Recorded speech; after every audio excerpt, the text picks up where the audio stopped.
many times. Force-fed your lies. I grew up on the mean streets of University City in Kenner.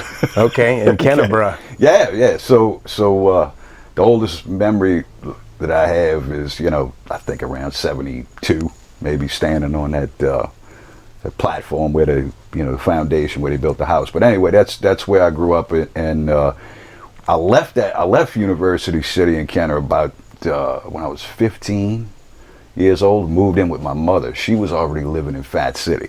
Okay. Which Fat City back in the 80s was a you was probably there. Oh yeah. So and I lived right down the street on Hesmer Avenue. So for me to get to 17th Street was literally fucking 2 minutes. Yeah. Walk. Now the walks to the bar were always nice and clean. The walks back got interesting. I woke up in a few alleys, along the way, 10 o'clock in the fucking next morning. And was that because of city planning or the condition of your mind on the way back from the bar? yeah. Now it's more for city because of city planning. But, sure. But yeah, no. But that was the stomping ground where I really, in Kenner when I was a kid, I started playing guitar, when I was 8. My dad had one. He was a musician. Okay. So he had a cover band back in the 80s and late 70s, and he was pretty popular for what he did. And his drummer was Chris Brown, okay, the owner of Soundcheck Music. Okay. So when I was really young, I was able to go with him to rehearsals and just see it all, Okay. And what is really young? Well, he would be bringing me over there around 10 years old. Okay.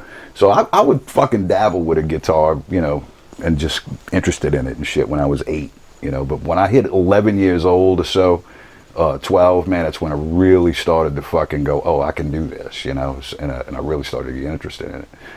So he would bring me to rehearsals, man, and I'd see the whole thing, man. The fucking guys setting up, the banter, the fucking music, man. Just enthralled with it all, man. Just wow, yeah. Look at this. I got to be a part of it. It's in the blood. So, with watching that and growing up where I grew, because that's where my dad played, in Fat City in the early 80s was, it's fucking nothing but bars. I was surprised to find out because I was running Fat City a little later on in life, and I was surprised to find out that it was a destination for my dad's era before us. Right. And it never dawned on me. I thought it was some playground that was unto my own generation, because it seemed like it was tailor-made for me. Yeah, absolutely. And when we got there, it was a few years later. His crowd kind of went away, the older crowd, and it became the hooligans. Yeah. So it was me and Kirk's turn, and a lot of other motherfuckers. And we all went there. Phil, fucking, we all fucking partied there. Every band in the city, fucking. So that street was, and that part of town was a big, that's where we all played, It's where we all met each other. It's where I played my first show. Yeah. Was a cover band at the time, but that's where the other 2 members of Exhorder came from, Andy and David, when we first started Exhorder. So, we were out there, and so I was always around it. And Chris Brown had Soundcheck, my dad's drummer. He had Soundcheck Music right there in Fat City too. So, I mean, when I'd wake up with a fucking hangover, the first thing I would do is go walk down and hang out in the music store all day and fucking play guitars and just dick around. And then go home to get a shower, go back to the fucking bar and go play. Part 2. Yeah. What was, how was it guitar so early for you? Your father? Yeah, the problem was he brought one home from one of his buddies that was playing guitar, and he was a singer, So he had a couple of guitars, and he brought one home, and just kind of had it there for when his buddy would come over and they would rehearse. So he'd leave that motherfucker sitting on the stand, and I'd like, fuck, man, look at this thing, and I'd go, nobody's looking, and I'm fucking with it, So. But before guitar, man, I think I was going to play piano, keyboards and shit, And, I was listening to, I was hearing in the background, and, at 8, I don't have a desired fucking form of music just yet. That is way early in life to be picking up an adult-sized instrument, Right, right. And if I did have a preference, who knows what the fuck it was, I don't remember. So, but at the, at the earliest ages, man, I mean, the first thing I heard that made me want to fucking, play the guitar was, like, really play it, was Billy Gibbons, I heard my daddy came home with the Fandango album, because they had to learn a song off of it for his cover band. Oh, okay. I've been Tush, one of the popular ones off of that record. So he put that motherfucker on, and I was like, wait a minute, it can be like that, and then it just got worse and worse. And Ted Nugent, fucking Van Halen in '78, so I was fortunate, man, it was almost like, something outside of, because like I said, I was going for the keyboards, it was almost like something on the outside of it was going, nah, you need to play guitar, man, So that's kind of, the beginnings of it, and I just fucking, I did lessons and shit for a little while. Not long. I took a little jazz guitar, man, when I was young, and did a little bit of that, and learned some theory and shit. And then, man, once, I started getting more and more into metal and rock and roll and shit, fuck lessons. What was your father's cover band? Were they sticking to any genre, or was it just all over the map? It was whatever was popular that day. It was a total so like top 40 thing. Okay. Yeah, kind of like what you see today. A lot of the cover bands are, they playing the songs of today, and now that so much time's gone by, they're playing the songs of old for the for people that are coming in these clubs that are fucking 55 and 60 years old. Sure, they could play songs from their era too. Yeah. He did that, he played some 50s and 60s and shit, but for the most part it was, it was a total money gig, There was no original music or nothing like that. Yeah, but cover band. Look, my old man could sing his ass off. At the time, man, he was, he had one of the hottest, cover bands in the city. And he made plenty of money, man. And he played all them old clubs, man, that we used to, go stomping in and shit afterwards, Y'all were close?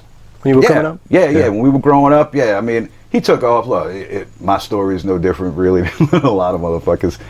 Him and my mom didn't get along at some point, and I think right around when I was 14-ish, he split. But he was always around, He just shacked up with another lady. So, and he's been with her since. So, So, but yeah, it's always been cool, and I would go, stay with him for a little while, and that's why I got to move to, Hesmer Street with my mother, So, but yeah, that was cool, and at some point I branched out, because of course he didn't like the shit I was playing. Well, no, I think nobody is the keeper of previous generations and vice versa. They'll never be satisfied with what we listen to, and at least we can appreciate where we came from, which is their era of music, Let me ask you, so y'all were already close, and I guess it happened, you were old enough that the split didn't really affect you all too negatively. Like, you were old enough to understand why and what was going on. Did you feel like playing music kind of strengthened the bond, or reassured you that the bond was still there? Did it play another role in the background, I guess? Some motherfuckers crack up over it. The parents split up, and fucking, they turn into fucking miserable old folk, so whatever the fuck. But to be honest, man, I mean, I'm a fan of the truth, so I'm gonna tell it how it is. I was too fucked up. I was a bad kid, man. I really was. I was a horrible fucking kid to raise.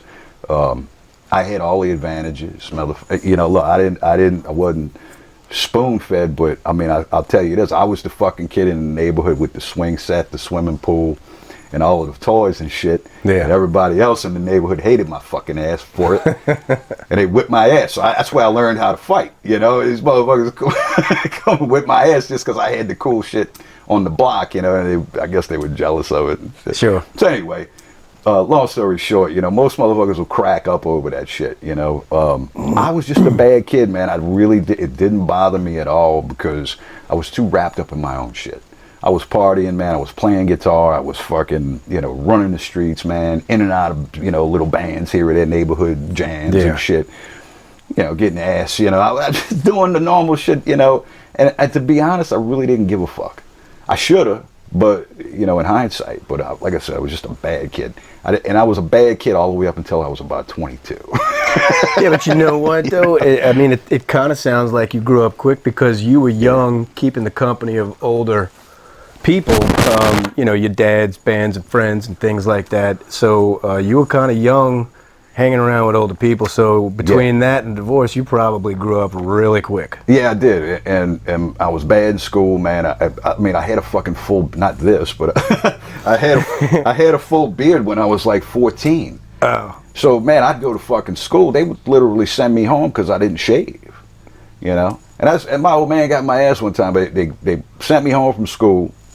They said, "Don't come back here till you fucking shave." I went home. I'm in the mirror shaving. He gets home. He's pissed because, "What are you doing fucking shaving? It's just gonna get worse." I was like, "They sent me home, motherfucker.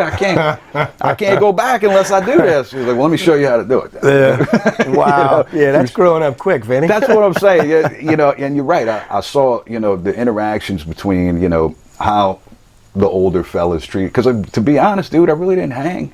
I didn't hang a lot with people of my age, you know. I had maybe 2 or 3 fucking close friends that I could hang my hat on, and everybody else in the neighborhood I was fucking fighting with, you know, at some point. So, yeah, I grew up a little too quick, you know, and it made me quit school early, man. You know, it turned me into a hustler, you know, street guy, you know. And, you know, so I squandered all of those great opportunities that I had before me because really all I was concerned with was playing my goddamn guitar. Yeah. And listening to as much fucking hardcore and heavy metal as I could get my hands on. That was it for you, huh? Yeah, dude. You know, that was life, man. I mean, you know, it's kind of cliche now that people, because if you interview anybody that's, you know, they'll tell you the same thing. Dude, I lived, eat, and slept it. You know, we slept in the practice rooms. You know, we lived on fucking ramen noodles, and, you know, it's what we were. I mean, fuck, Jay Saravalo, when he joined the band, that motherfucker gave up a city job at Kenner, man. It's like somebody called in a favor for him. Yeah. Because those jobs didn't grow on trees back then, you know. It was fucking mid-'80s, late 80s. And he told his girlfriend, "Fuck you, get out. I don't want to see you for 6 months." Quitting that job. He locked himself in his room with a bunch of fucking blow and a fucking fifth of Chevys and just didn't come out until he could play the songs well enough to be able to take a stage. So we were all sold out to the process, man, you know, especially me. That's pretty hardcore. That's like a monk status right there. Yeah, and that's the thing. He gave up, you know, dude, we gave up everything, man. Our lives, you know, and mine, you know, probably would have been a lot fucking different if I'd have just fucking paid attention. Maybe I should have picked the piano.